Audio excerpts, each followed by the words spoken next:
ಬಂಧುಗಳೇ ನಮಸ್ಕಾರ. ಇವತ್ತು ಮಂಗಳವಾರ ಏಪ್ರಿಲ್ 23ನೇ ತಾರೀಕು 2024. ಈ ದಿನ ನಾವು ಬಹುಶಃ ಇದು 2ನೇ ವರ್ಷನ ಅಥವಾ 3ನೇ ವರ್ಷದ ಹಂಪಿ ಬರಿಗಾಲ್ ಪ್ರವಾಸ. ಹಂಪಿ ಜಾತ್ರೆಗೆ ಇವತ್ತು ಹಂಪಿ ಹುಣ್ಣಿಮೆ, ಹಂಪಿ ಜಾತ್ರೆ, ಪಂಪಾಪತಿ ಪರಮಾತ್ಮನ ಜಾತ್ರೆ, ಎರಡು ತೇರುಗಳು ಇವತ್ತಲ್ಲಿ ಎಳೆಯುವಂಥದ್ದು, ಜಾತ್ರೆ ಆಗುವಂಥದ್ದಿದೆ. ಸೊ ಅಲ್ಲಿಗೆ ನಮ್ಮ 2ನೇ ವರ್ಷ ಇರ್ಬೋದಂತ ಕಾಣುತ್ತೆ. ಬರಿಗಾಲ್ ಪಾದಯಾತ್ರೆ ಸೇವೆ ಆರಂಭ ಆಗಿದೆ.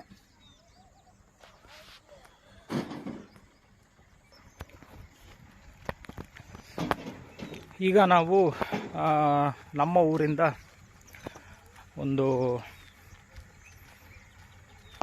4-5 ಕಿಲೋಮೀಟ್ರು ಬಂದಿರ್ಬೋದು ಬಹುಶಃ. ಕಣಿವೆ ತಿಮ್ಲಾಪುರ ಅಂತ ಇನ್ನು ಮುಂದೆ ಇದೆ ಒಂದು ಊರು, 1 ಕಿಲೋಮೀಟ್ರ್ ಮುಂದೆ ಇದೆ. ನಮ್ಮವರೆಲ್ಲ ಭಾಳ ದೂರದಲ್ಲಿ ಮುಂದೆ ಹೋಗ್ಬಿಟ್ಟಿದ್ದಾರೆ. ನಮ್ದು ಗೊತ್ತಲ್ಲ, ಭಾಳ ನಿಧಾನ ನಾವು, ಆಮೆ ಥರ. ಬರಿಗಾಲ ಯಾತ್ರೆ ನಮ್ಮದು, ಸೊ ನಿಧಾನ ಆಗ್ತದೆ.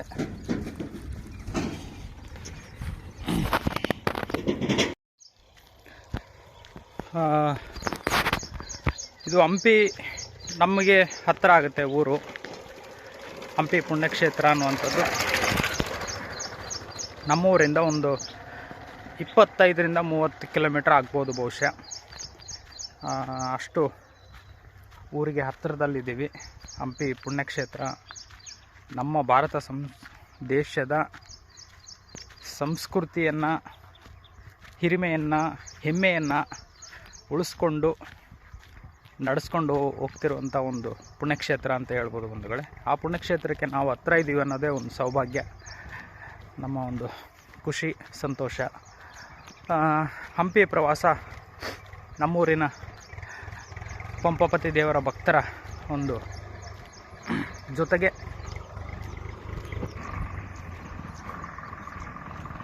ಪ್ರವಾಸ ಮಾಡ್ತಾಯಿದ್ದೀವಿ.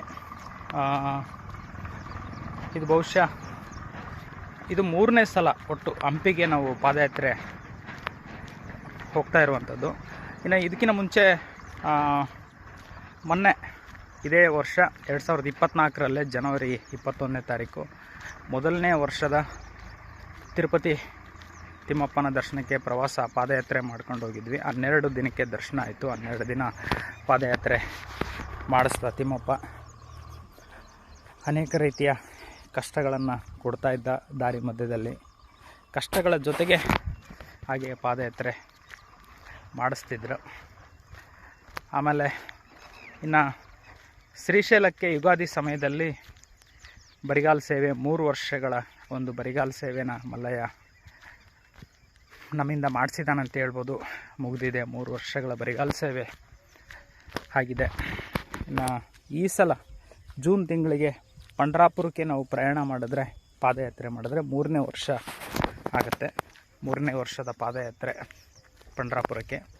ಅಲ್ಲಿಗೂ ಹೋಗುವಾಗಲೂ ಕೂಡ ಅನೇಕ ರೀತಿಯ ಅನಾರೋಗ್ಯದ ಸಮಸ್ಯೆಗಳು, ತೊಂದರೆಗಳು, ಕಷ್ಟಗಳು, ಬಹುಶಃ ನಾವು ಮಾಡಿದ ಪಾಪಕರ್ಮಗಳಿಗೆ ಶಿಕ್ಷೆಗಳಾಗ್ತಿರ್ಬೋದು ಅನ್ನೋದು ನಮ್ಮ ಭಾವನೆ.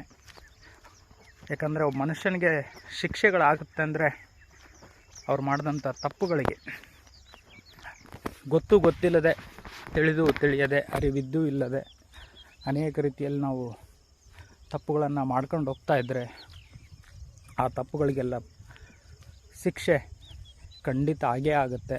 ಇದು ನಮ್ಮ ಅನುಭವದ ಮಾತು ಅಂತ ಹೇಳ್ಬೋದು. ಯಾಕಂದರೆ ನಮಗೆ ಜೀವನದಲ್ಲಿ ಬರುವಂಥ ಕಷ್ಟಗಳಿಗೆ ನಾವೇ ಕಾರಣ. ತಪಸ್ವಿಗಳು ಏನೂ ಮಾಡಲ್ಲ, ತಪಸ್ಸು ಮಾಡ್ತಾ ಕೂತಿರ್ತಾರೆ. ಅವರು ಯಾರಿಗೂ ತೊಂದರೆನೂ ಕೊಟ್ಟಿರಲ್ಲ, ಯಾರಿಗೂ ಸಹಾಯನೂ ಮಾಡಿರಲ್ಲ, ಒಳ್ಳೆಯದು ಮಾಡಿರಲ್ಲ, ಕೆಟ್ಟದ್ದು ಮಾಡಿರಲ್ಲ. ಹಾಗಾಗಿ ಅವ್ರಿಗೆ ಏನೂ ಆಗಿರಲ್ಲ, ತಟಸ್ಥ ಜೀವನವನ್ನು ನಡೆಸ್ತಾರೆ ಅಂತ ಹೇಳ್ಬೋದು. ಇನ್ನು ಸಮಾಜದಲ್ಲಿ ಒಳ್ಳೇದು ಮಾಡ್ಕೊಂಡು ಹೋಗುವಂಥವ್ರಿಗೆ ಒಳ್ಳೆಯದಾಗ್ತದೆ, ಕೆಟ್ಟದ್ದು ಮಾಡ್ಕೊಂಡು ಹೋಗುವಂಥವ್ರಿಗೆ ಶಿಕ್ಷೆಗಳಾಗ್ತದೆ ಅನ್ನುವಂಥದ್ದು ವಾಸ್ತವ ಅಂತ ಹೇಳ್ಬೋದು. ಈಗ ನಾವು ತಿಮ್ಲಾಪುರದ ಹತ್ತ ಬರ್ತಾ ಇದ್ದೀವಿ.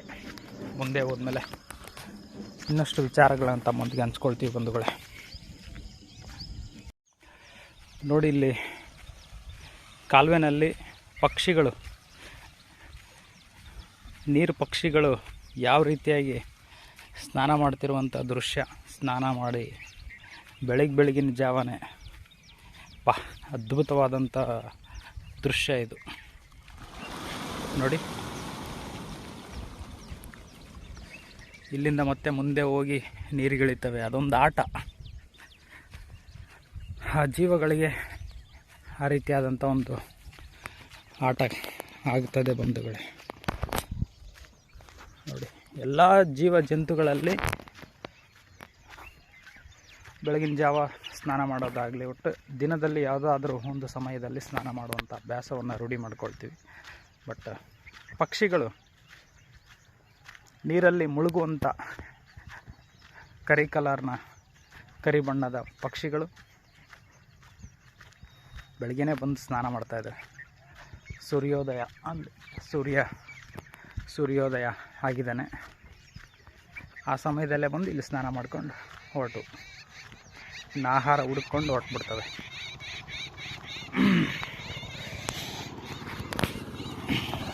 ನಮ್ಮ ಬರಿಗಾಲ ಪ್ರವಾಸ ನಾವು ಬಿಸಿಲಾಗೋದ್ರೊಳಗೇ ಮುಂದಿನ ಡೆಸ್ಟಿನೇಷನ್ನ ತಲುಪಬೇಕಾಗಿದೆ ಬಂದವರೆ. ಹಂಪಿ ತಲುಪಲೇಬೇಕು ಬಿಸಿಲಾಗುವ ಮುನ್ನವೇ. ಯಾಕೆಂದರೆ ಬಿಸಿಲಾದರೆ ಬರಿಗಾಲ ಪ್ರವಾಸಕ್ಕೆ ತೊಂದರೆ ಆಗ್ತದೆ.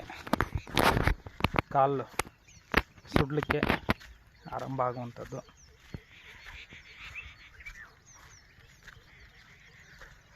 ಇದು ತಿಮ್ಲಾಪುರ ಊರು. ನಮ್ಮ ಯಾತ್ರಿಗಳೆಲ್ಲ ಮುಂದೆ ಬಾಳೋತಾಯ್ತಂತೆ ತಿಮ್ಲಾಪುರದ ತಲುಪಿ. ನಾವು ಇವಾಗ ಹೋಗ್ತಾಯಿದ್ದೀವಿ. ನೋಡೋಣ ಅವ್ರು ಯಾವಾಗ ಸಿಗ್ತಾರೆ ಅಂತ.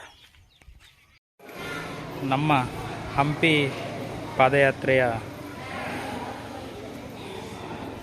ಜರ್ನಿ ಶ್ರೀ ಕ್ಷೇತ್ರ 7 ಎಡೆ ನಾಗಪ್ಪ ದೇವಸ್ಥಾನಕ್ಕೆ ಬಂದು ತಲುಪಿದ್ದೀವಿ.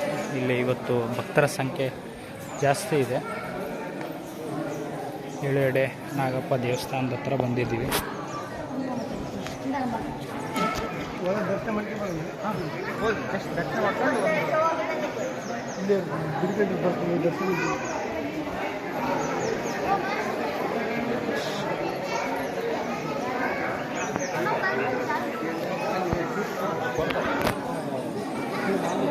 ಶ್ರೀ ಕ್ಷೇತ್ರ 7 ಎಡೆ ನಾಗಪ್ಪ ದೇವಸ್ಥಾನ ಹತ್ರ ತುಂಬ ಜನ.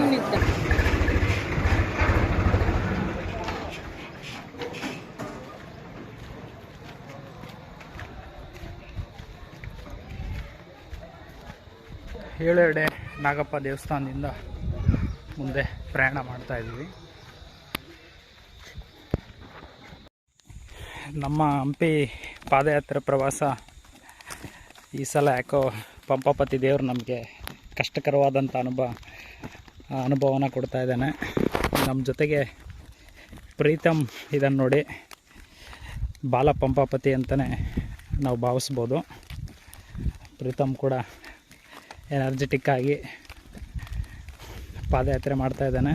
ನಮ್ಮ ಪಾದಯಾತ್ರೆ ಮುಖ್ಯಸ್ಥರು ಇಲ್ಲಿ ಮುಂದೆ ಹೊಂಟಿದ್ದಾರೆ ನೋಡಿ, ಚನ್ನಬಸವ. ಅವ್ರ ಜೊತೆಗೆ ನಾವು ಇದು 3ನೇ ಸಲದ ಪಾದಯಾತ್ರೆ. ಯಾಕೆ ಈ ಸಲ ಹಂಪಿ ಪ್ರವಾಸ ನಮಗೆ ಕಷ್ಟಕರವಾಗಿದೆ ಅಂತಂದರೆ, ಒಂದು ಅಲ್ಲಿ ಬೆಟ್ಟದಲ್ಲಿ ಕಾರಣಾಂತರಗಳಿಂದ ರೋಡ್ ಬದಲಾಯಿತು.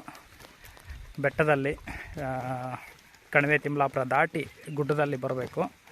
ಅಲ್ಲಿ ಬರೋ ಸಂದರ್ಭದಲ್ಲಿ ರೋಡ್ ಬದಲಾಗಿ ನಮಗೆ ಗುಡ್ಡದಲ್ಲಿ ಹೋಗ್ಬಿಟ್ಟು ನಮ್ಮದು ಬರಿಗಾಲ ಪಾದಯಾತ್ರೆ ಮುಳ್ಳು ತುಳಿದು ಎಡಗಾಲ್ ತಿಂಬಡ ಬ್ಯಾಕ್ ಫುಟ್ ಮುಳ್ಳು ಒಳಗಡೆ ಕಾಲೊಳಗೇ ಮುರ್ಕೊಂಡಿತ್ತು. ಮುಳ್ಳಿನಿಂದ ಹಂಗೆ ಕೆಲವು ಕಿಲೋಮೀಟ್ರ್ಗಳು ಹಾಗೆ ನಡ್ಕೊಂಡು ಬಂದು ಆಮೇಲೆ ಬುಕ್ಸಾಗರಕ್ಕೆ ಬಂದಮೇಲೆ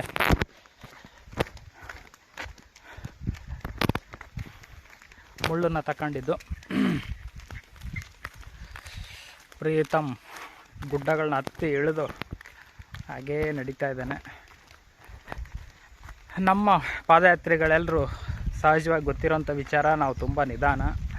ನಮ್ಮ ಯಾತ್ರಿಗಳೆಲ್ಲ ಇನ್ನೇನು ಹಂಪಿ ಹತ್ರಕ್ಕೆ ಹೋಗಿರ್ಬೋದು, ನಾವು ಮಾತ್ರ ಭಾಳ ದೂರದಲ್ಲಿದ್ದೀವಿ. ಬಟ್ ಯುಗಾದಿ ಬಿಸಿಲು ಏರ್ತಾ ಇದೆ. ನಮ್ಮದು ಬರಿಗಾಲ್ ಯಾತ್ರೆ, ಕಾಲು ಸುಡುತ್ತೆ. ನಮ್ಮ ಚನ್ನಬಸವ ಮುಂದೆ ನಿಲ್ಲದಂತೆ ಪ್ರಯಾಣ ಮಾಡ್ತಾ ಇದ್ದಾನೆ. ನಾವು 3 ಜನ ಉಳ್ಕೊಂಡಿದ್ದೀವಿ ಇಲ್ಲಿ, 3 ಜನ. ಪ್ರೀತಮ್ನವ್ರ ತಮ್ಮ ಕೂಡ ಬರ್ತೀನಂದ, ಯಾಕೋ ಅವ್ರ ಕಕ್ಕ ಬೇಡ ಅಂಥೇಳಿ, ನಡೆಯೋಕ್ಕಾಗುತ್ತೋ ಇಲ್ಲಪ್ಪ ಬೇಡ ಅಂತೇಳಿ ಕಳಿಸ್ಬಿಟ್ರು. ಕಾಲು ಆಲ್ರೆಡಿ ಸುಡ್ತಾ ಇದ್ದಾವೆ. ಆದರೂ ನಾವು ನಿಲ್ಲುವಂತಿಲ್ಲ, ಯಾಕಂದರೆ ಈಗಾಗಲೇ ಸಮಯ 10 ಗಂಟೆ ದಾಟಿರ್ಬೋದು. ಬಿಸಿಲು ಏರ್ತಾ ಇದೆ. ಬರಿಗಾಲಲ್ವ, ಪಾದರಕ್ಷೆ ಇದ್ದಿದ್ದರೆ ರೆಸ್ಟ್ ಮಾಡಿ ನಿಧಾನಕ್ಕೆ ಹೋಗ್ಬೋದಾಗಿತ್ತು. ಪಾದರಕ್ಷೆ ಇಲ್ಲದ ಕಾರಣ ಬೇರ್ ಫುಟ್ ವಾಕ್ ಮಾಡ್ತಾಯಿದ್ದೀವಿ ಹಂಪಿ ಪಂಪಾಪತಿ ದೇವರ ದರ್ಶನಕ್ಕೆ. ನಮಗೆ ಆ್ಯಕ್ಚುಲಿ ಶೂಟಿಂಗ್ ಇತ್ತು ನಿನ್ನೆ, ಇವತ್ತು, ಮೊನ್ನೆ ನಿನ್ನೆ ಇವತ್ತು ಮಂಗಳವಾರ ಏಪ್ರಿಲ್ 23ನೇ ತಾರೀಕು 2024.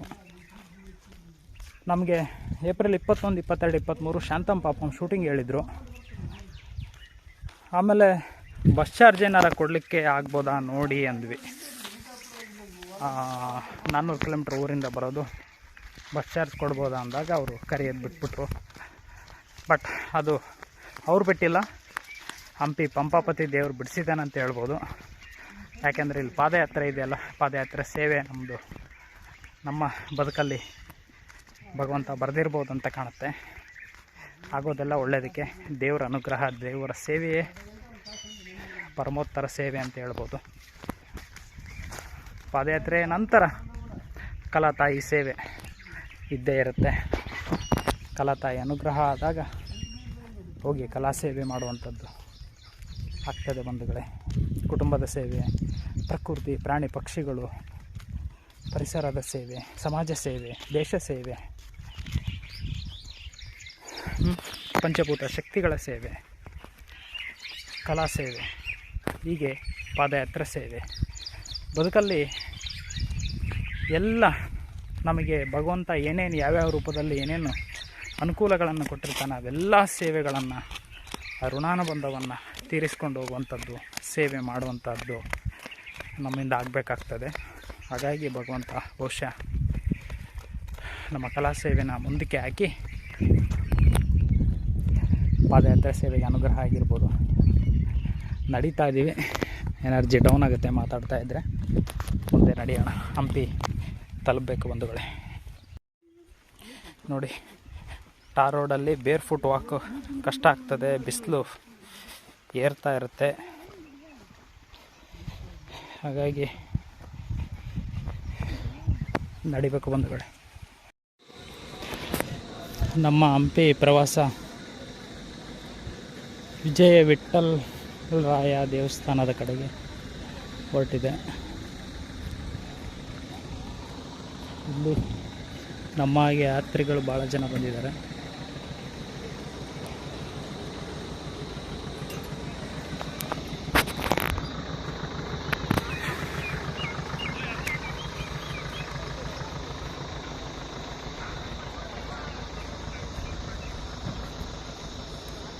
ಅಲ್ಲಿ ಕೆಲವೊಂದು ಊರವರು ಟ್ರ್ಯಾಕ್ಟರ್ ತೊಗೊಂಡು ಬಂದಿದ್ದಾರೆ.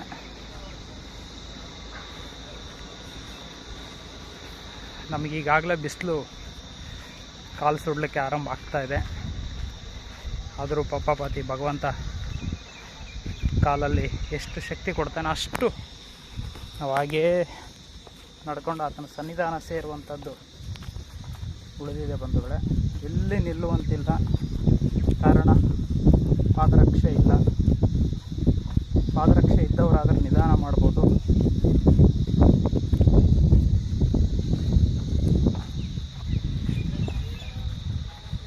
ಪಾದರಕ್ಷೆಗಳು ಯಾರಿಗಿರುತ್ತೆ ಅವರು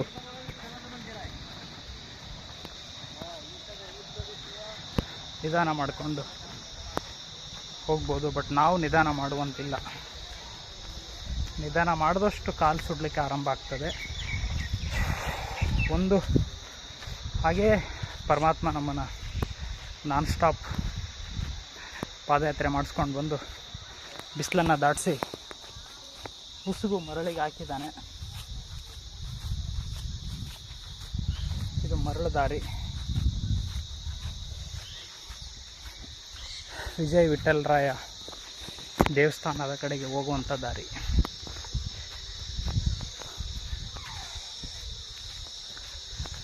ನಮ್ಮ ಚನ್ನಬಸವ ಅವರು ಹಿಂದೆ ಇದ್ದಾರೆ.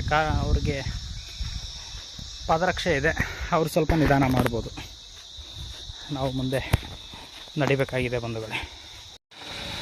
ನೋಡಿ, ಇಲ್ಲಿ ವಿಜಯ್ ವಿಠಲರಾಯ ದೇವಸ್ಥಾನದ ಹತ್ರ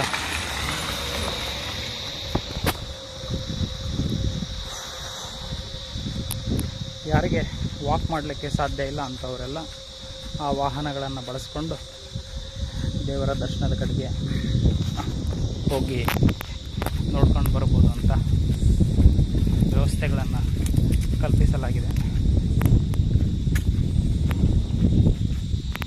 ಇಲ್ಲೊಬ್ಬರು ಫಾರಿನರ್ ಬರ್ತಾ ಇದ್ದಾರೆ.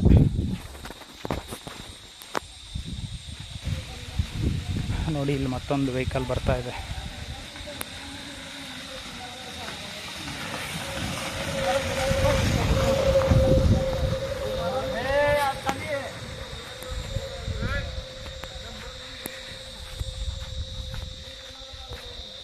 ವೆಹಿಕಲ್ಸ್, ಗುಡ್ಡಗಳು,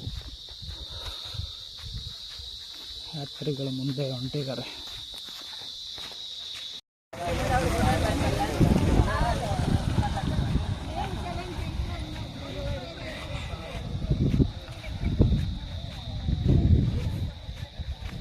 ಇಲ್ಲೊಂದು ಕಲ್ಯಾಣಿ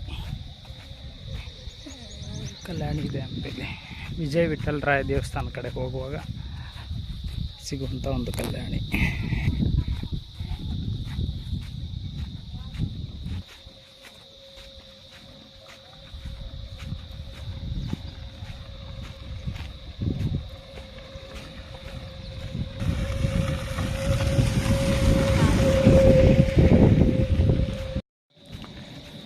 ವಿಜಯ ವಿಠಲರಾಯ ದೇವಸ್ಥಾನಕ್ಕೆ ಹತ್ತಿರಕ್ಕೆ ಬರ್ತಾ ಇದ್ವಿ. ಇಲ್ಲಿ ಕ್ರಾಸ್ ಮಾಡ್ಕೊಂಡು ಮುಂದೆ ಪ್ರಯಾಣ ಮಾಡುವಂಥದ್ದು.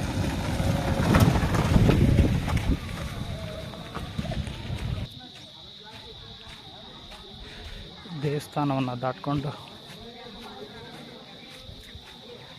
ಮುಂದೆ ನಮ್ಮ ಯಾತ್ರೆ ಸಾಗ್ತಾ ಇದೆ. ತಡ ಮಾಡುವಂತಿಲ್ಲ ಬಂಧುಗಳು. ಈಗಾಗಲೇ 11 ಗಂಟೆ ಹತ್ತಿರಕ್ಕೆ ಹೋಗ್ತಾ ಇದೆ. ಎಷ್ಟು ಬೇಗ ಆಗುತ್ತೆ ಅಷ್ಟು ಬೇಗ ನಾವು ಹಂಪಿ ಪಂಪಾಪತಿ ಭಗವಂತನ ಸನ್ನಿಧಾನದ ಕಡೆಗೆ ಹೋಗಬೇಕು. ಲೇಖಿತ ವಿಷ್ಣು ದೇವಾಲಯ, ತುಲಾಭಾರ ಮಂಟಪ, ವಿಷ್ಣು ದೇವಾಲಯ, ಹೀಗೆ ಮುಂದೆ ಹೋಗಬೇಕು. ಈ ಕಡೆಗೆ ತುಲಾಭಾರ ಮಂಟಪ, ವಿಷ್ಣು ದೇವಾಲಯ, ಲೇಖಿತ ಈ ಕಡೆ.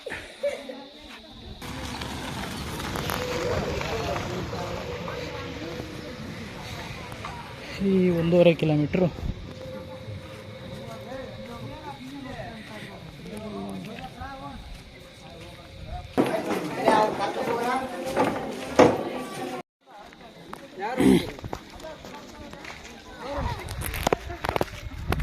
ವಿಜಯ ವಿಠಲರಾಯನ ದೇವಸ್ಥಾನದೊಳಗಡೆ ಒಂದು ಕಂಬದಲ್ಲಿ 16 ಕಂಬ, ಕಲ್ತೇರು ಇದೆಲ್ಲ ನೋಡ್ಬೋದಂತೆ.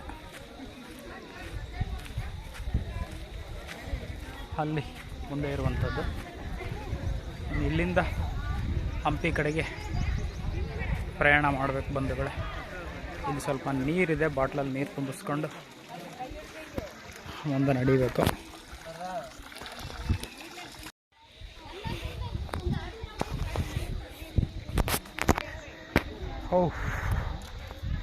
ಕಾಲು ಸುಡ್ತಾ ಇದೆ ಉಡಿ ಮಣ್ಣು.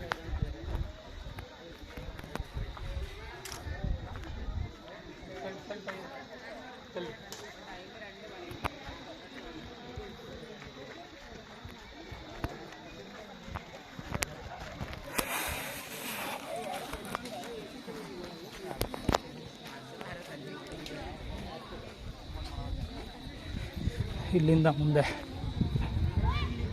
ಪ್ರಯಾಣ ಮಾಡಬೇಕು ನಾವು. ನಮ್ಮ ಯಾತ್ರಿಗಳು ಭಾಳಷ್ಟು ಜನ ನೋಡಿ ಅನೇಕ ಊರುಗಳಿಂದ ಬಂದು ಮುಂದೆ ಹೋಗೋರಿದ್ದಾರೆ, ಜಾತ್ರೆಗೆ ಬಂದಿದ್ದಾರೆ.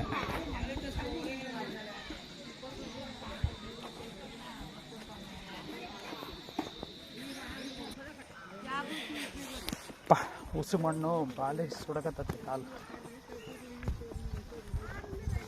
ಮಸ್ತ್ ಕಾಲು ಸುಡಕತ್ತೈತೆ ಬಂಧುಗಳೇ. ಕಾಲು ಕಾಲು ಕಾಲು ಕಾಲು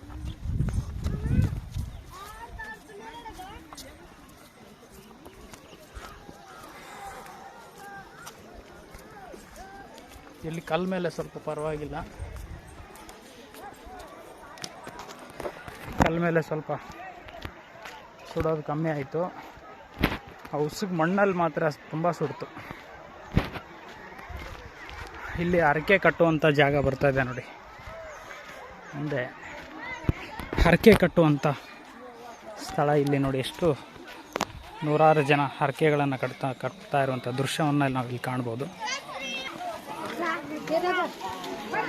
ಹರಕೆಗಳನ್ನು ಕಟ್ಕೋತಾರೆ ಇಲ್ಲಿ ಅವರವರ ಬೇಡಿಕೆಗಳಿರುವಂಥವ್ರು. ನಮ್ಮ ಸಂಸ್ಕೃತಿಲಿ, ನಮ್ಮಲ್ಲೊಂದು ಸಂಸ್ಕೃತಿ ಇದೆ, ಹರಕೆ ಕಟ್ಟುವಂಥ ಒಂದು ಸಂಸ್ಕೃತಿ.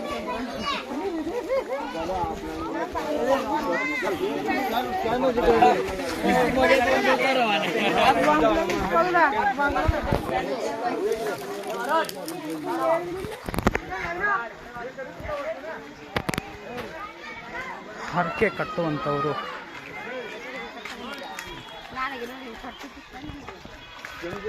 ಅಲ್ಲಿ ಕಟ್ಕೋತಾರೆ.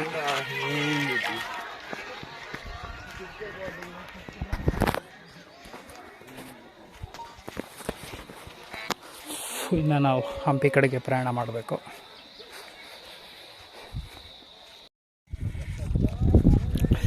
ವಿಜಯ ವಿಠಲರಾಯ ದೇವಸ್ಥಾನದ ನಂತರ ಇಲ್ಲಿ ಸೀತೆ ಸೆರಗು ಇರುವಂಥ ಸ್ಥಳಕ್ಕೆ ನಾವು ಭೇಟಿ ಕೊಡ್ತಾ ಇದ್ವಿ. ಇಲ್ಲಿಂದ ಮುಂದೆ ನಡಿಬೇಕಾಗ್ತದೆ.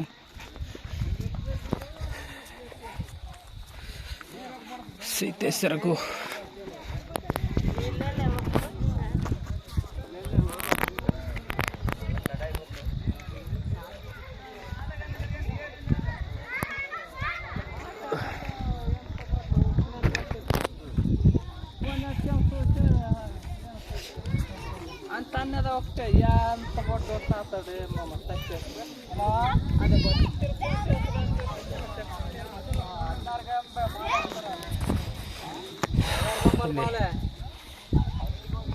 ಪಾದಗಳಿರುವಂಥದ್ದು. ಇಲ್ಲಿಂದ ಸೀತೆ ಸೆರಗು ಈ ಕಡೆ ಸೀತೆ ಸೆರಗು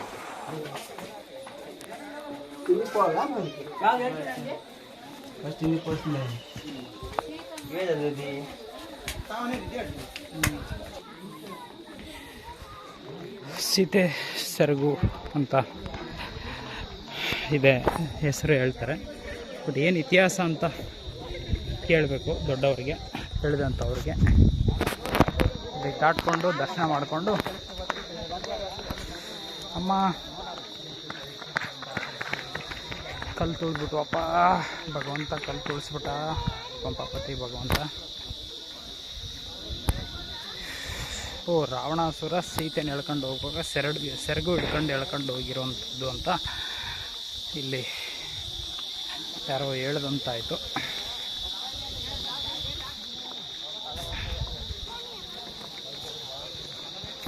ಈಗ ಇಲ್ಲಿಂದ ಮುಂದೆ ಹಂಪಿ ಕಡೆಗೆ ಪ್ರಯಾಣ ನಡೆದಿದೆ. ನಮ್ಮ ಯಾತ್ರಿಗಳು ಭಾಳಷ್ಟು ಜನ ಬರ್ತಾ ಇದ್ದಾರೆ ನೋಡಿ, ಪಾದಯಾತ್ರೆ ಮಾಡಿಕೊಂಡು.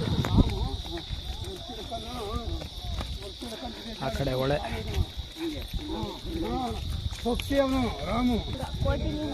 ಕೋಟಿಲಿಂಗ ಈ ಕಡೆ ಹೋಗ್ಬೇಕಂತ ಕಾಣುತ್ತೆ. ಕೋಟೆಲಿಂಗ ಈ ಕಡೆ ಡೈರೆಕ್ಷನ್. ಬಟ್ ನಾವು ಭಗವಂತನ ಸನ್ನಿಧಾನದ ಕಡೆಗೆ ಹೋಗ್ಬೇಕಪ್ಪ. ಬರಿಗಾಲಿದೆ, ಎಲ್ಲಿ ಬೇರೆ ಕಡೆ ನೋಡುವಂತಿಲ್ಲ. ಈತ ನೋಡಿ ಈ ಥರ ಉಸ್ಕಲ್ಲಿ ಬಂದ ನಮ್ಮ ಕಾಲು ವಿಪರೀತ ಸುಡುತ್ತೆ.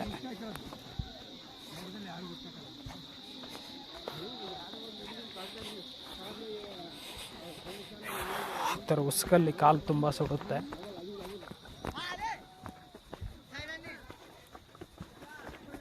ಉಸ್ಕಲ್ಲಿ ಬೇಗ ದಾಟಬೇಕು.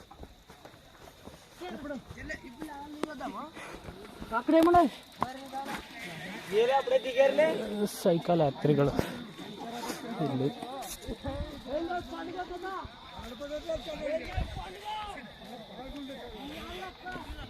ಈ ಕಡೆ ಮುಂದೆ ನಡಿಬೇಕು ನಾವು.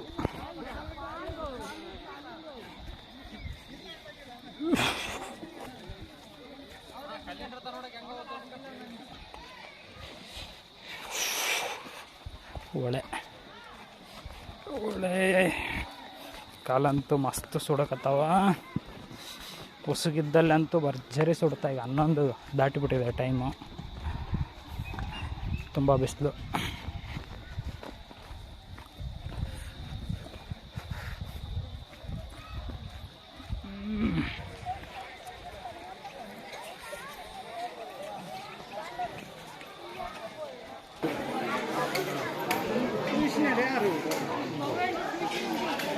ರಾಮಲಕ್ಷ್ಮಣ ದೇವರ ದರ್ಶನ.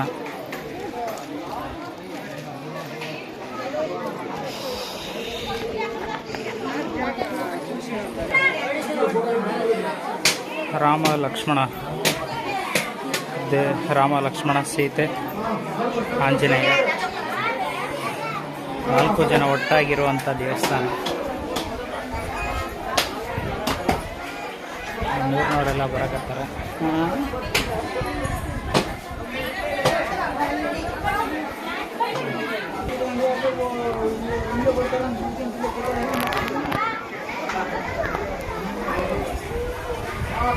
ಇಲ್ಲಿಂದ 1 ಕಿಲೋಮೀಟ್ರ್ ಆಗ್ಬೋದು ಭಗವಂತನ ಸನ್ನಿಧಾನ.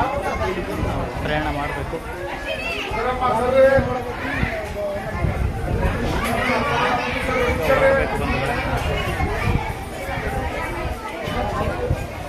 ಬಂಧುಗಳೇ,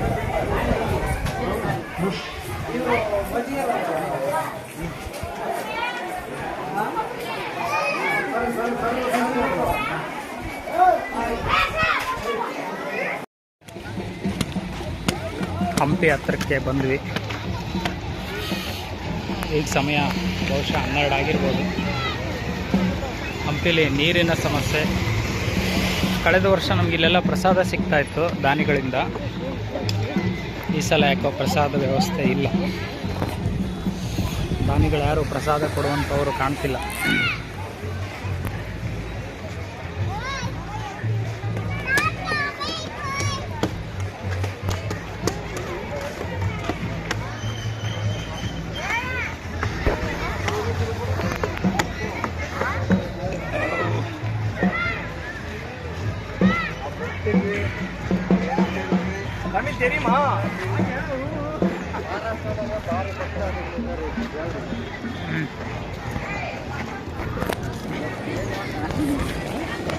ಹಂಪಿ ಕಡೆಗೆ ಪ್ರಯಾಣ ಮಾಡ್ತಾ ಇದ್ದೀವಿ. ದೇವಸ್ಥಾನದ ಹತ್ತಿರಕ್ಕೆ ಹೋಗ್ತಾ ಇದ್ದೀವಿ. ಹಂಪಿಗೆ ಬಂದು ತಲುಪಿದ್ದೀವಿ. ಏಳುವಂಚೆ ಗ್ರಾಮದವರು 52 ವರ್ಷಗಳಿಂದ ಸತತವಾಗಿ ಪ್ರಸಾದ ಸೇವೆಯನ್ನು ಮಾಡ್ತಿದ್ದಾರಂತೆ ಇಲ್ಲಿ ಹಂಪಿ ಕ್ಷೇತ್ರದಲ್ಲಿ. ಅಲ್ಲಿ ಪ್ರಸಾದವನ್ನು ಸ್ವೀಕರಿಸಿ ಬಂದ್ವಿ.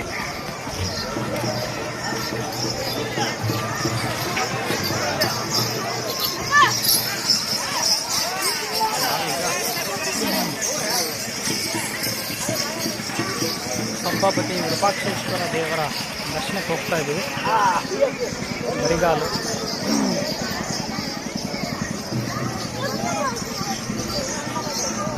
ಕಾಲು ಸುಡ್ತಾ ಇದ್ದಾವೆ.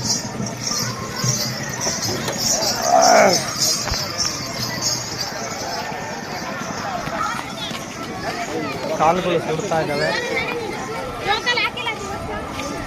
ಪಂಪಾಪತಿ ವಿರೂಪಾಕ್ಷೇಶ್ವರ ದೇವರ ಸನ್ನಿಧಾನದಕ್ಕೆ ಹತ್ತಿರಕ್ಕೆ ಬರ್ತಾ ಇದ್ವಿ. ತೇರು ನೋಡಿ ಸಿದ್ಧವಾಗಿದೆ. ಎರಡು ತೇರು ಜೋಡಿ ತೇರಿರುವಂಥದ್ದು ಇಲ್ಲಿ. ಹಾಗೂ ಸ್ವಸಹಾಯ ಸಂಘಗಳ ಒಕ್ಕೂಟಗಳು ಮತ್ತು ಗ್ರಾಮ ಪಂಚಾಯತಿ ಅಭಿ ವತಿಯಿಂದ ಲೋಕಸಭಾ ಚುನಾವಣೆ ನಿಮಿತ್ತ ಮಾನ್ಯ ನೋಡಿ ಹಗ್ಗ ಹೇಗಿದೆ.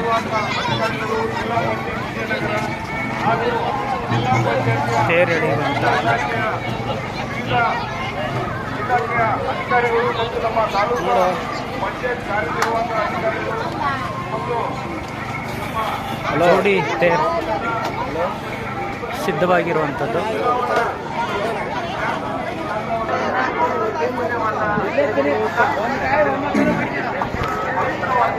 ಈಗ ಸಮಯ 12 ಗಂಟೆ.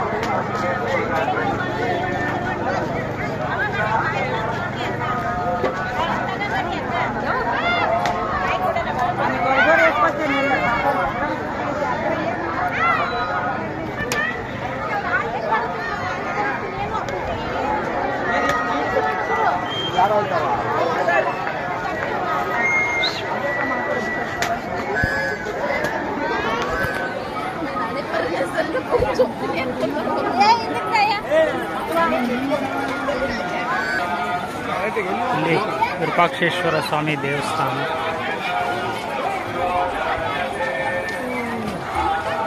ಒಳಗಡೆ ಹೋಗಿ ದರ್ಶನ ಮಾಡಬೇಕು ಬಂಧುಗಳೇ. ಧೂಳು ದರ್ಶನ ಮಾಡಬೇಕಾಗಿದೆ.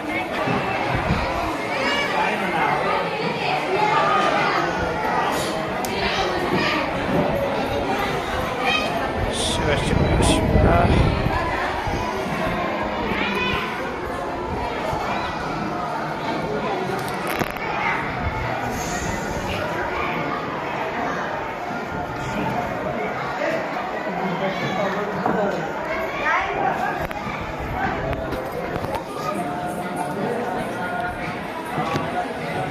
ದೇವಸ್ಥಾನದ ಒಳಾವರಣ.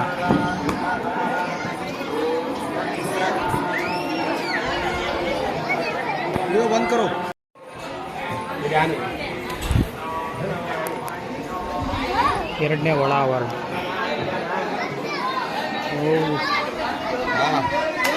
ಆನೆದೇವರು.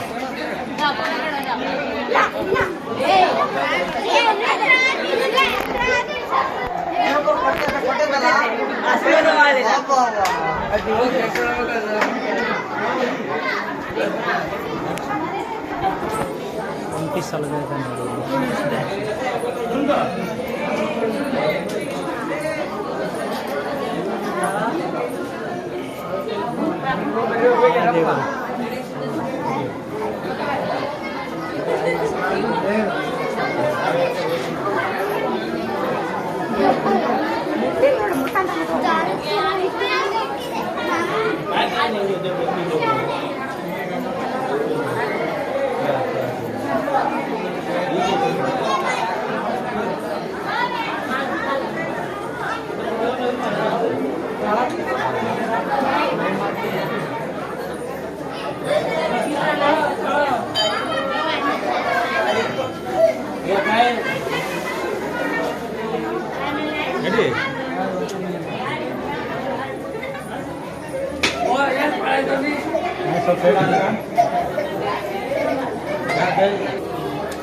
ನೋಡಿ, ಹಂಪಿ ವಿರೂಪಾಕ್ಷೇಶ್ವರ ದೇವಸ್ಥಾನದಲ್ಲಿರುವಂಥ ಆನೆದೇವರು ಒಂಟಿ ಸಲಗ ಇದೆ ನೋಡಿ.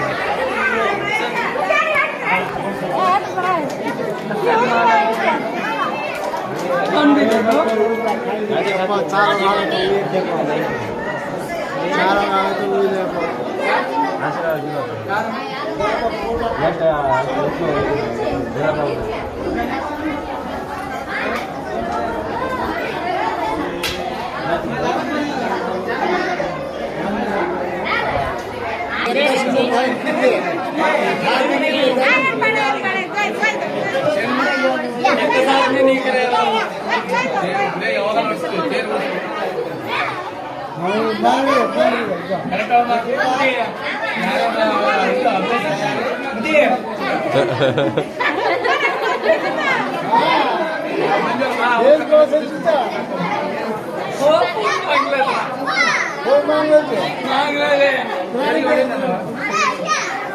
तू जाशील हे उद्या सुद्धा बस देख पाच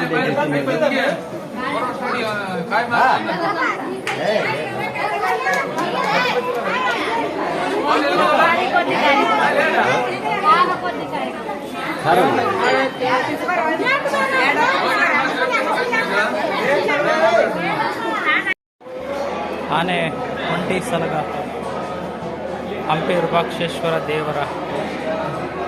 ದೇವಸ್ಥಾನದಲ್ಲಿರುವಂಥ ಆನೆ ಒಂದು ದರ್ಶನ ಮಾಡ್ಕೊಂಡು ಬಂದ ನಂತರ ಇಲ್ಲಿ ದರ್ಶನಕ್ಕೆ ಇರುವಂಥ ಕ್ಯೂ ಲೈನ್, ಧರ್ಮದರ್ಶನ, ಉಚಿತ ದರ್ಶನ.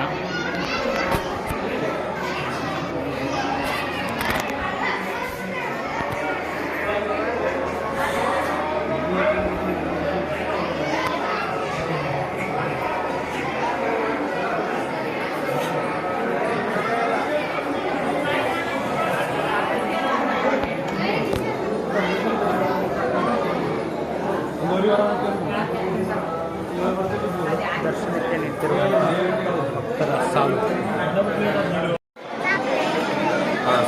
ಚಾಕ್ಲೇಟ್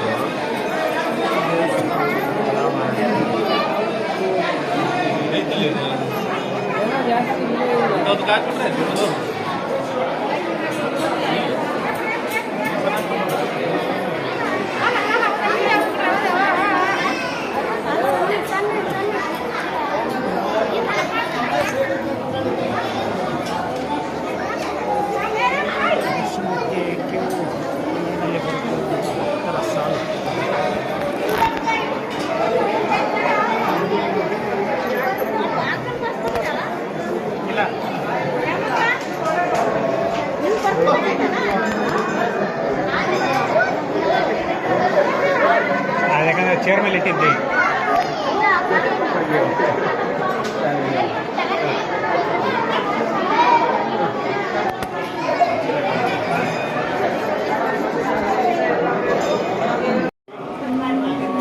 ಬೆಳಿಗ್ಗೆ ಆಲ್ರೆಡಿ ಭಕ್ತರು ಇಲ್ಲೇ ಕಾಯಿಗಳನ್ನ ನೋಡ್ಕೊಂಡಿದ್ದಾರೆ ಅಂತ ಕಾಣುತ್ತೆ. ಗಲೀಜು ಮಾಡ್ತಾರಂತೆ ಇಲ್ಲಿ ಸ್ಟಾಪ್ ಮಾಡಿಸಿದ್ದಾರೆ ಕಾಯಿ ಹೊಡೆಯೋದು.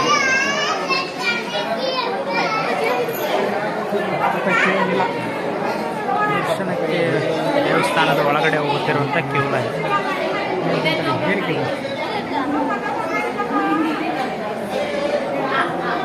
₹10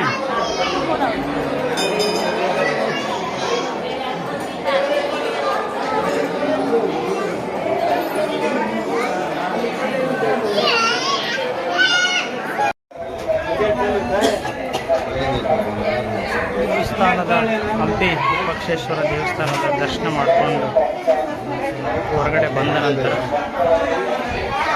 ಇಲ್ಲಿ ಕೂಡ ಹೋಗಿ ಅನ್ನ ಸಾಂಬಾರು ಪ್ರಸಾದ ದೊರೆಯುತ್ತೆ. ನಾವು ಏಳಬೆಂಚು ಗ್ರಾಮದವರ ಪ್ರಸಾದ ಸೇವೆಯನ್ನು ಸ್ವೀಕರಿಸಿದ್ವಿ. ಅನ್ನ ಸಾಂಬಾರು. ದೇವಸ್ಥಾನದ ಆನೆ ಕರ್ಕೊಂಡು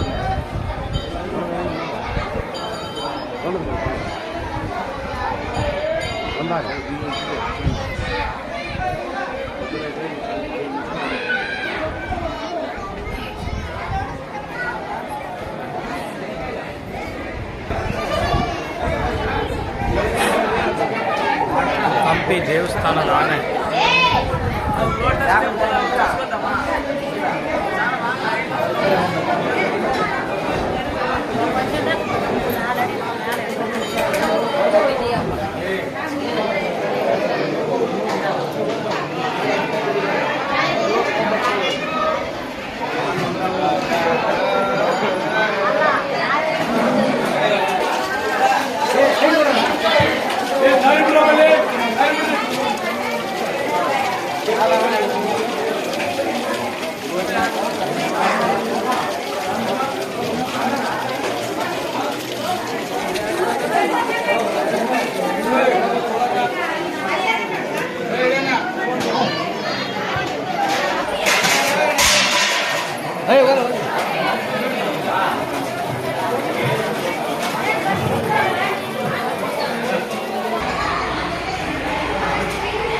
ದೇವಸ್ಥಾನದ ಪ್ರಸಾದ ನಿಲಯ.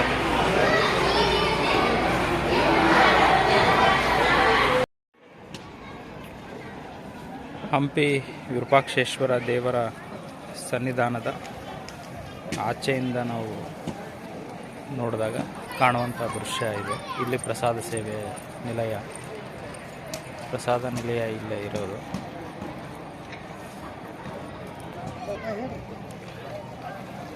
ಮುಖ್ಯ ಗೋಪುರ, ಎಡಬದಿಯ ಗೋಪುರ ನಾವಿಲ್ಲಿ ಕಾಣ್ಬೋದು. ನೋಡಿ, ಇಲ್ಲೊಂದು ಮಂಗಣ್ಣ ದೇವರು ತನ್ನಷ್ಟಕ್ಕೆ ತಾನೇ ನೀರು ಬಿಟ್ಕೊಂಡು ನೀರನ್ನ ಕುಡ್ದ.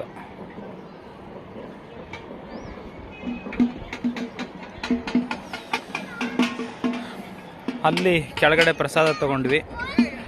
ಪ್ರಸಾದ ತೊಗೊಂಡಾದ್ಮೇಲೆ ಎಲ್ಲ ಯಾತ್ರಿಗಳು ಬಂದಂಥವ್ರು ಭಕ್ತರು ಅಲ್ಲೆಲ್ಲೆಲ್ಲಿ ಬಿಸಾಕಿದ್ರು. ಅದನ್ನೆಲ್ಲ ತೊಗೊಂಬಂದು ಇಲ್ಲಿ ಹಾಕಿದರೆ ನಮ್ಮ ದೇವರುಗಳು ಪ್ರಸಾದವನ್ನು ಸ್ವೀಕರಿಸ್ತಾ ಇದ್ದಾರೆ. ನೋಡಿ, ನಮ್ಮಿಂದ ಆಗುವಂಥ ಪುಟ್ಟ ಅಳಿಲು ಸೇವೆಯನ್ನು ವಿರೂಪಾಕ್ಷೇಶ್ವರ ಭಗವಂತ ಮಾಡಿಸಿದ್ದಾನೆ ಅಂತ ನಮ್ಮ ಅಭಿಪ್ರಾಯ ಬಂಧುಗಳು. ಇನ್ನೇನು ತೇರೆಳೆಯೋ ಸಮಯ ಹತ್ರ ಆಗ್ತಾಯಿದೆ, ಹೋಗಬೇಕು.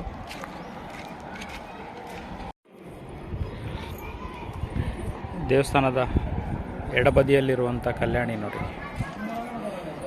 ಕಲ್ಯಾಣಿ ಪಕ್ಕನೇ ಗೋಪುರ.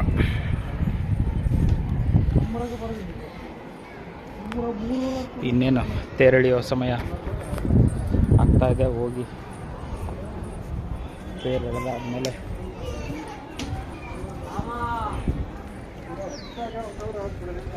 ಎಲ್ಲರೂ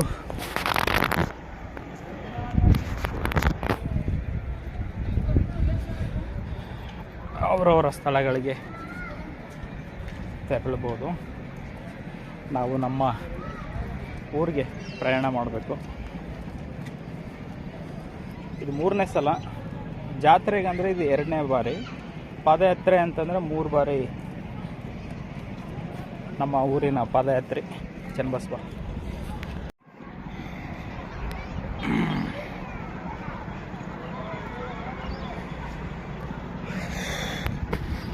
ಇನ್ನೇನು 2 ಬಾರಿ ಪ್ರಸಾದ ತೊಗೊಂಬಿಟ್ವಿ, ಮಧ್ಯಾಹ್ನ ಮತ್ತು ಇವಾಗ.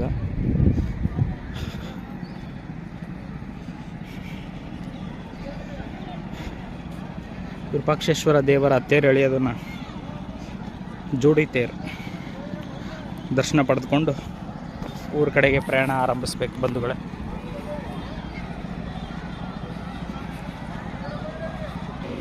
ಪ್ರಸಾದ ತಗೊಂಡಿವಲ್ಲ, ಸೇವೆ.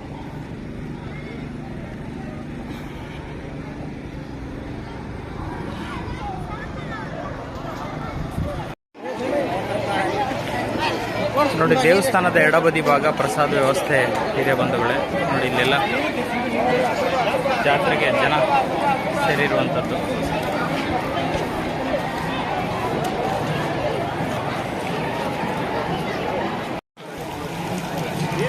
ಹಂಪಿ ಬಂಪಾಪತಿ ವಿರೂಪಾಕ್ಷೇಶ್ವರ ದೇವಸ್ಥಾನದ ಎಡಬದಿಯಲ್ಲಿ ಒಂದು ಪ್ರಸಾದ ಸೇವೆ ಮಾಡ್ತಿದ್ದಾರೆ ಭಕ್ತರು.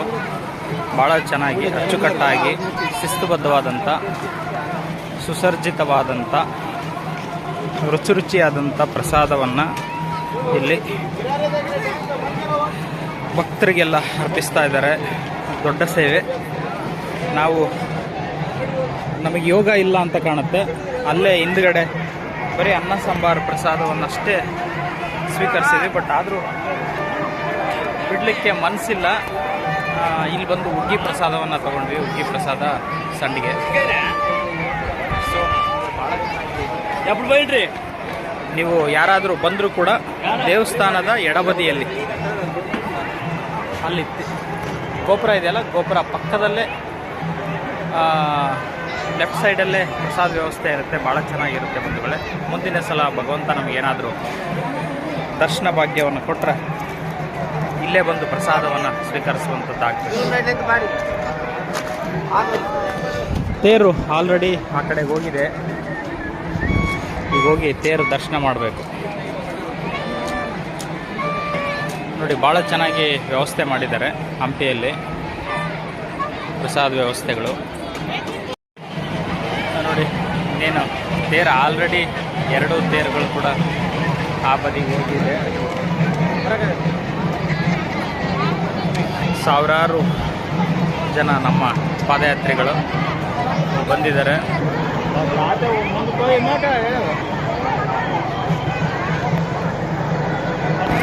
ನಮ್ಮೂರಿನ ಮತ್ತಿಬ್ಬರು ಭಕ್ತರಿದ್ದಾರೆ ಪಾದಯಾತ್ರಿಗಳು. ಸ್ವಾಮಿ ಮೊದಲನೇ ವರ್ಷದ ಪಾದಯಾತ್ರೆ ಅಂತೆ. ಪಂಪಾಪತಿ ವಿರೂಪಾಕ್ಷೇಶ್ವರ ಭಗವಂತ ನಮಗೂ ಕೂಡ ಕಷ್ಟ ಕೊಟ್ಟ, ಅವ್ರಿಗೂ ಕಷ್ಟ ಕೊಟ್ಟಾನೆ. ಈ ಕಷ್ಟಕ್ಕೆ ಪಾಪ ಈತನ ಜೊತೆಯಾಗಿ ನಿಂತ್ಕೊಂಡು ಕರ್ಕೊಂಡು ಬಂದಿದ್ದಾನೆ. ಅದು ದೇವರೇ ಯಾರೋ ಒಬ್ಬ ವ್ಯಕ್ತಿನ ಕಳಿಸ್ತಾನೆ ಅಂತ ನಮ್ಮ ನಂಬಿಕೆ, ಆ ನಂಬಿಕೆ ಅಂತಲೇ ಆಗಿದೆ. ನಾವು ಕೂಡ ಹಿಂದ್ಗಡೆ ಗುಡ್ಡದಲ್ಲಿ ರಸ್ತೆ ತಪ್ಪಿಸ್ಕೊಂಡು ಅಲ್ಲೂ ಕಷ್ಟ ಆಗಿ ಆದರೂ ಭಗವಂತ ಬಿಡಲಿಲ್ಲ. ಕಷ್ಟ ಕೊಡ್ತಾನೆ, ಆದರೆ ಕೈ ಬಿಡಲ್ಲ ಅನ್ನೋ ನಂಬಿಕೆ ಅದು ಯಾವತ್ತೂ ಕಮ್ಮಿ ಆಗಲ್ಲ ಬಂಧುಗಳೇ. ಅದೇ ದೈವಶಕ್ತಿಯ ಒಂದು ವಿಶೇಷತೆ.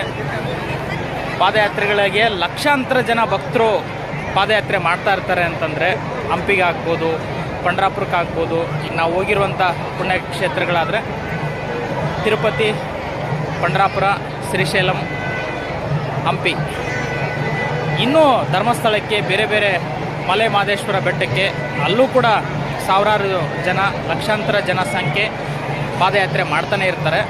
ನಾವು ಅಲ್ಲಿಗೆ ಹೋಗಿಲ್ಲ.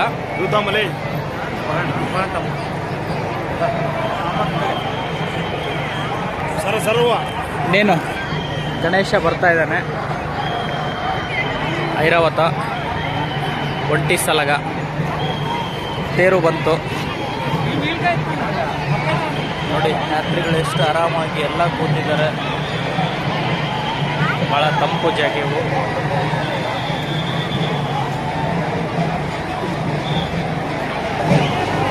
ಹಂಪಿ ವಿರೂಪಾಕ್ಷೇಶ್ವರ ದೇವರ ತೇರು ಬರ್ತಾ ಇದೆ ಬಂಧುಗಳೇ.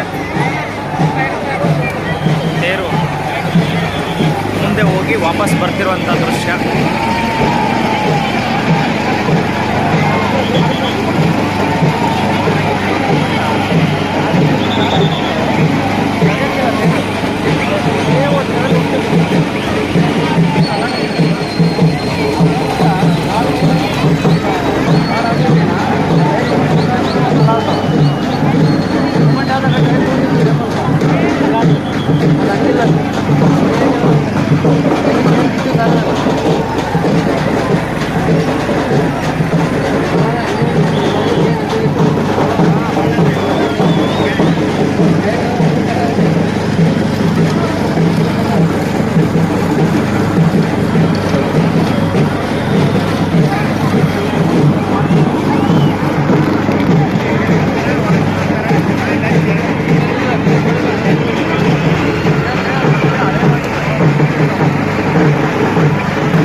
ಕರ್ಕೊಂಬರೋದಕ್ಕೆ ಹೋಗ್ತಿರುವಂಥ ಭಕ್ತ ಸಾಗರ.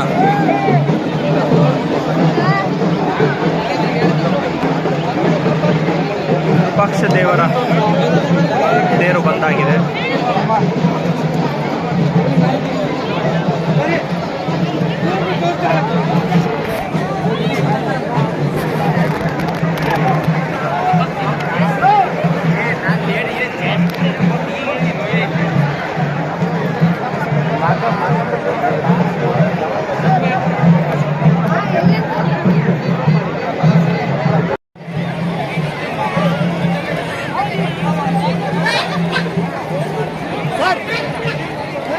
ಓ ದೇವರೇ,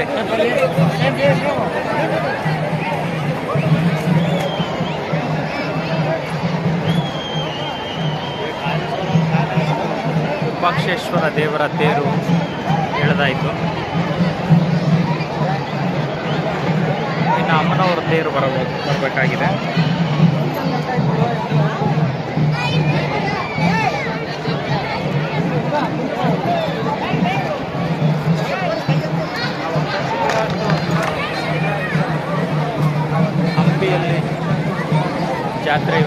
ಇವೆ. ಏಪ್ರಿಲ್ 23ನೇ ತಾರೀಕು ಮಂಗಳವಾರ 2024 ಸೇರಿರುವಂಥ ಜನಸಾಗರ.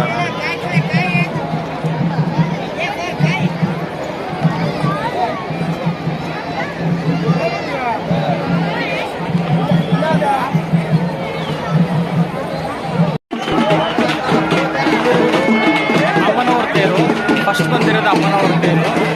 ಈಗ ನೆಕ್ಸ್ಟ್ ಬರ್ತಿರೋದು ವಿರೂಪಾಕ್ಷೇಶ್ವರ ದೇವರ ತೇರು.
ಕಡೆಗೆ ಪ್ರಯಾಣ ಮಾಡಬೇಕು.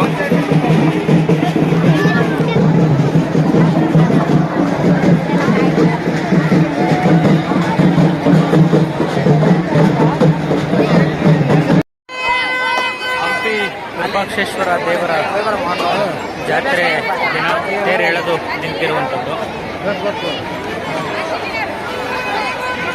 ಎಲ್ಲ ಭಕ್ತರು ಕಾಯಿ ಹೊಡ್ತಾ ಇದ್ದಾರೆ.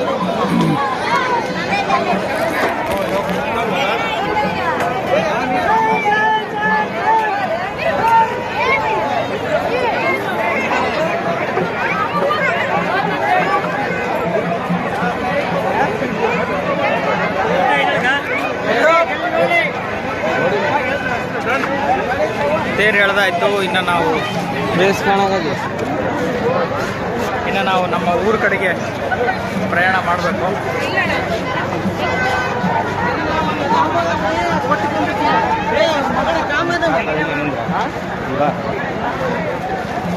ಇಷ್ಟೊತ್ತು ತೆಂಗಿನ ಹಾಲು ಅಮೃತವನ್ನು ಕುಡಿದ್ವಿ ಭಕ್ತರು ಹೊಡಿತಿರುವಂಥ ಕಾಯಲ್ಲಿ. ಈಗ ಊರ ಕಡೆಗೆ ಪ್ರಯಾಣ ಮಾಡಬೇಕು ಬಂಧುಗಳೇ.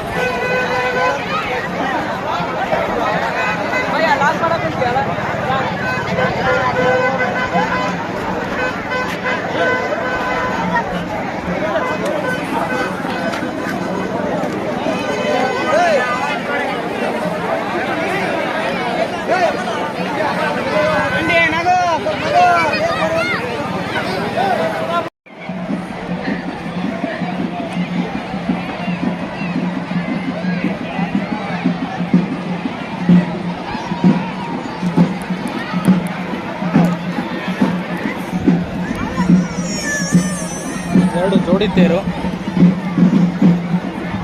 ನೋಡಿ ನಾವೀಗ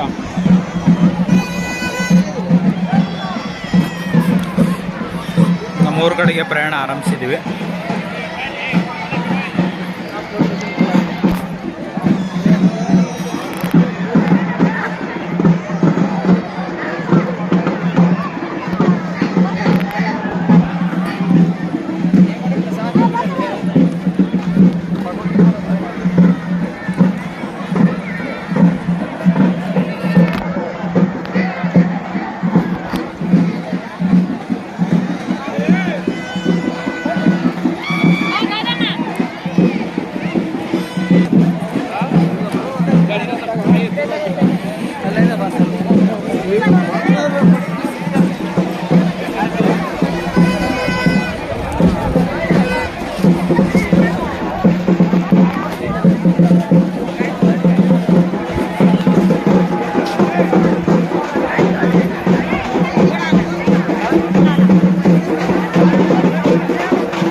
ವಿರೂಪಾಕ್ಷೇಶ್ವರ ಹಂಪ ದೇವಿಯ ಜಾತ್ರೆ ನೋಡಿಕೊಂಡು ತೇರು ಎಳೆಯೋದನ್ನು ನೋಡಿ ದರ್ಶನ ಪಡ್ಕೊಂಡು ಎಲ್ಲರೂ ಊರ ಕಡೆಗೆ ಸ್ಥಳಗಳ ಕಡೆಗೆ ಪ್ರಯಾಣ ಮಾಡ್ತಿರುವಂಥದ್ದು.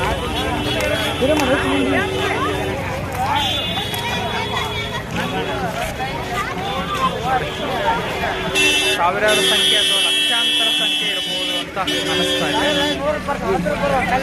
ತುಂಬ ಜನ ಭಕ್ತರು ಆಗಮಿಸಿದ್ದಾರೆ. ಅವರಲ್ಲಿ ನಾವು ಕೂಡ ಒಬ್ರು.